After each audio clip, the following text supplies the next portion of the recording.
Dr. Carrie Rigoni is a chiropractor who applies holistic approach in her clinic, including nutrition, movement, and kinesiology. She specializes in vagus nerve, working with families, babies, and children. Hello, Dr. Carrie. Hello, thank you for having me here.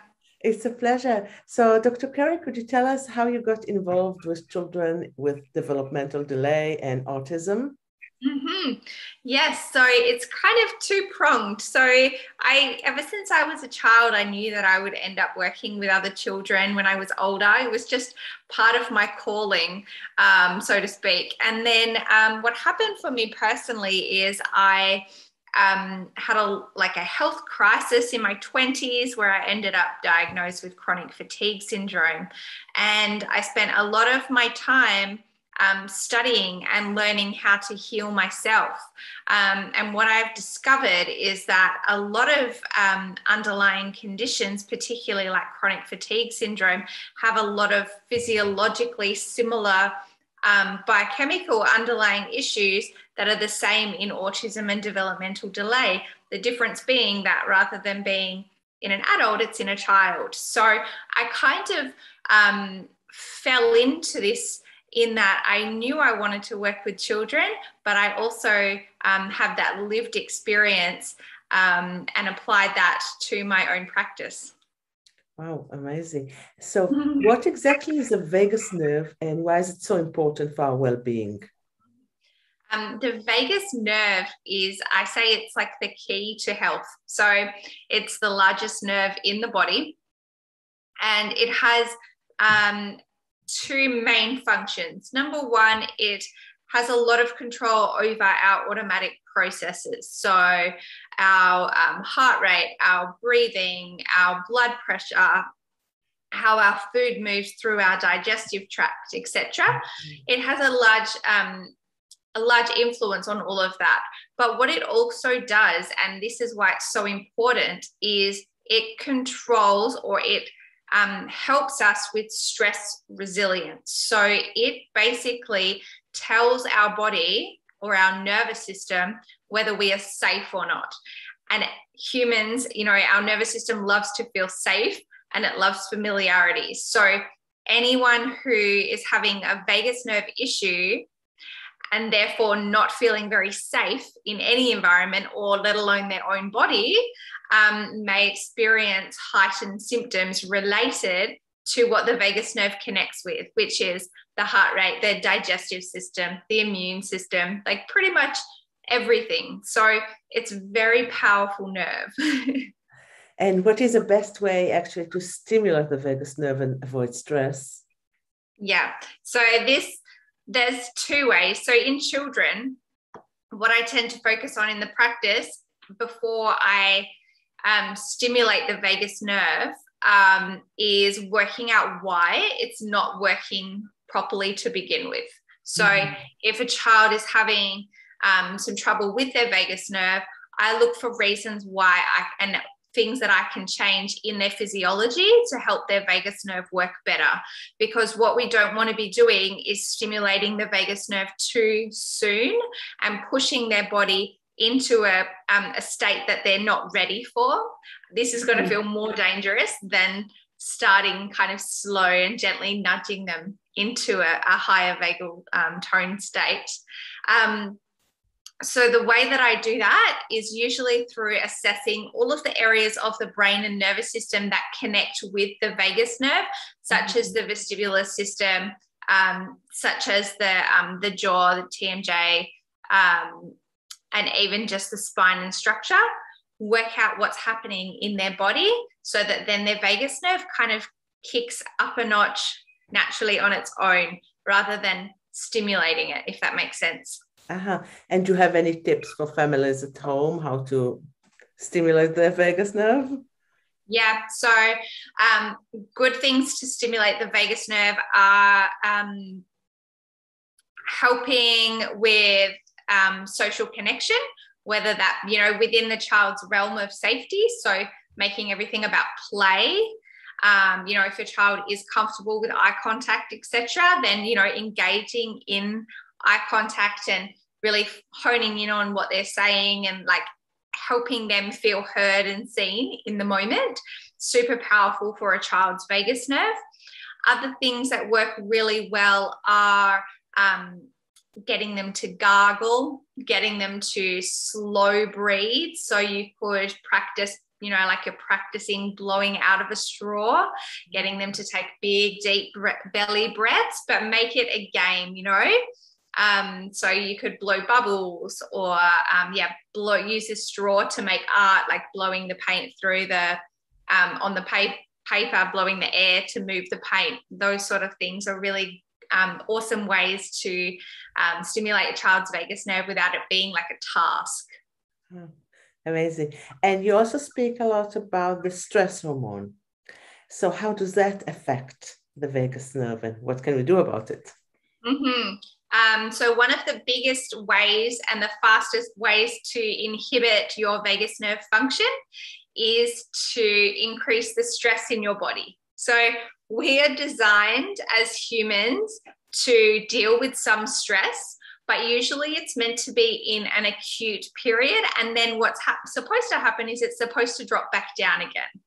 So if you have a vagus nerve that is struggling, what can happen is this downward spiral where you experience stress, then your vagus nerve is unable to pull you back out of that stress and say, you're actually safe now. So, you don't have to stay in that heightened response. And so then a prolonged period in a heightened response leads to chronic high stress hormone, and that actually gets your vagus nerve to downregulate even more. So a simple way to counteract this is to notice in yourself or in your children when they are in that fight or flight and helping them to co-regulate back out of that. However that may be for the child, deep touch, go for a run and get it all out, a dance party, shift that energy that they're holding onto to get them to drop back down into a calmer state so that their stress hormone can come down as well. I think that applies a lot for teenagers, Otsima. Yes. So when we talk about teenagers, it's also, and this goes for young kids too, but simple things that increase a child's stress can be like a bad night's sleep or a diet that is high in sugar and not enough protein and fat, or too much screen time. All of this stuff actually alters the stress response in the brain. So it's not always like the big emotional stress, but it can be a physiological stress as well that can trip it all. But yes, I'm sure teenagers need this more than anyone. And in your post, you talk a lot about high tone and low tone. When it comes to the vagus nerve, what does that mean? The tone basically means the strength of the vagus nerve. So if you have high vagal tone, what happens is if you experience a stressful moment, your vagus nerve can pull you out of that real fast. So a vagus nerve that is working well, your body doesn't avoid the stressor. What it does is it tells you you're safe. You don't have to be in that state anymore. And it pulls you back down into that calm parasympathetic state. If you have a low vagal tone, then often what happens is you're hypervigilant. So more things set you off. And then you struggle to pull yourself back out of it. So you kind of see the world, or your nervous system sees the world as unsafe and kind of dangerous, like you need to stay on edge all of the time. And it really struggles to pull you back into a sense of safety. We kind of mentioned that, but what actually happens in our body between the sympathetic and parasympathetic systems? So the parasympathetic is often known as the rest and digest part of the nervous system. So we want our bodies to be able to dip into that so we can digest our food, so we can sleep well, so our cells can rejuvenate. We can kind of give our bodies a bit of a rest, like our nerve cells, our brain cells, our muscle cells, etc. The sympathetic nervous system is our fight or flight, and it can also tip into the freeze response as well. All of these are part of the stress response. So the stress response itself is not the enemy. The enemy is whether you can pull yourself out of it. When we get into this fight or flight, our nervous system detects a danger, whether that's a real danger or a perceived danger. Our nervous system can't tell the difference. And then our heart rate starts to go up. We start to maybe get a bit fiery, like, on edge. Or as like mums, that feeling of like, I just can't handle any more load right now. I'm too on edge already. And that's like the fight type response, So inside our body, our digestion reduces, and our detox reduces. Our vagus nerve starts to reduce. Our brain can't fully function. Our prefrontal cortex starts to drop down. So in a naturally occurring, like a healthy nervous system state, what will happen is it's kind of like a wave in which your nervous system should naturally dip into the sympathetic and parasympathetic each, like in and out all day, and it should be very natural, and you may not even notice you're stressed. The problem with a lot of children in my practice that I see, and also their parents, is it's kind of like a thermostat. So their set point is set much higher. So it's still going up and down, they're not like appearing to be melting down or fighting all the time, but it takes less to set them off, and they're always still that little bit on edge. They can't quite like calm into that full parasympathetic state. Exactly. We mentioned the importance of social engagement, and how can we actually help children on the spectrum with the vagus nerve? So one big thing that the vagus nerve does is it's got a big part called the social engagement system. It's the part of our body or our nervous system that makes us have a desire to even connect with other humans. So children on the spectrum often don't have this, or it's a much lower. So, like less, like it happens at a slower pace as opposed to the age appropriate norm, so to speak. I hate all the labels. But what can happen is, a child on the spectrum or a child with any form of delay may prefer to like withdraw and play on their own a lot, or in their own imagination, and less likely to engage with children. Mm-hmm. But when we start getting their vagus nerve working well, what automatically happens is they try and play with children. They might try and make a little bit of eye contact or say hello to someone, mm-hmm. or just show an interest. So, like I'm just thinking of a little boy in my practice who started off very much almost nonverbal, not interested in any human at all, just, wanted to play on his own, was really happy in his world. And after a couple of sessions of working on his vagus nerve, he now, makes eye contact to say hello, and he's made a friend at kindy. Like it wasn't like a forced thing. It was just a natural progression as we got his vagus nerve working better. Oh, that's amazing. And what kind of tools and techniques do you use? Yeah, so I do a lot of body work. So even when I'm working on the body, I'm very much looking at it from a brain point of view. So I may stimulate one side of the body more than the other to have a particular influence on the brain rather than the body. I work a lot with the vestibular system and how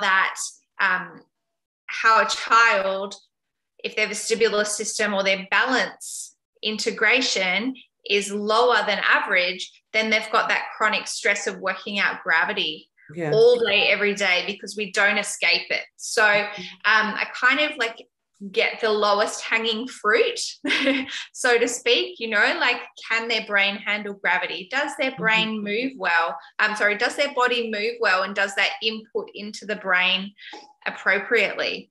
And then what I do is go through some body work to do with anything that connects directly to the vagus nerve. So most often that's in through the jaw and the upper neck, and how that can change the tone of your vagus nerve without even starting on the vagus nerve, so to speak. Yeah. So for the facial tone and that, what would you be using? I mean, what kind of tool or instrument, or just your hands? Yeah, it's mostly body work for those. So I mostly use my hands. I sometimes use magnets and lasers depending on the child. But I'm predominantly using my hands. So you'd be using lasers as well while you're doing all the body work. Yeah. Oh, so interesting. And Dr. Carrie, how can parents contact you? So you can contact me via my Instagram or via my website, which is www.drcarrierigoni.com.au. There's a contact form on there. And do you work with families who are remotely, even you need the body work working on them? Yeah, it can be much harder without the body work, but what I am actually launching shortly is an online group coaching, which is going to help parents integrate reflexes and improve their muscle tone, improve the vagus nerve. But usually what I do is I do like a little bit of a chat first to make sure I feel like I can help. Yeah. And then if I feel like they need that one-on-one in-person stuff that I just can't do online, then I'll find someone, in the area that I can refer to. Oh, well. So if you want to speak about the chat that you're going to have to launch soon, I'm more than happy to hear about it. The group coaching? Yes. Yeah, so it'll be by application only, and it will be around 12 weeks where you'll have access to me live going through different things, but then it will you can go at your own pace, so you don't have to finish it in the 12 weeks. Like if your child, say, is still working through the vestibular stuff and hasn't quite moved to the next step, then you can stay with that as long as you need to. But then you get some access to me for 6 months beyond that, just like email, but you get 12 weeks worth of lessons, so to speak. Wow. Thank you so much. It was such a pleasure having you and learning so much about the vagus nerve. And thank you for having me.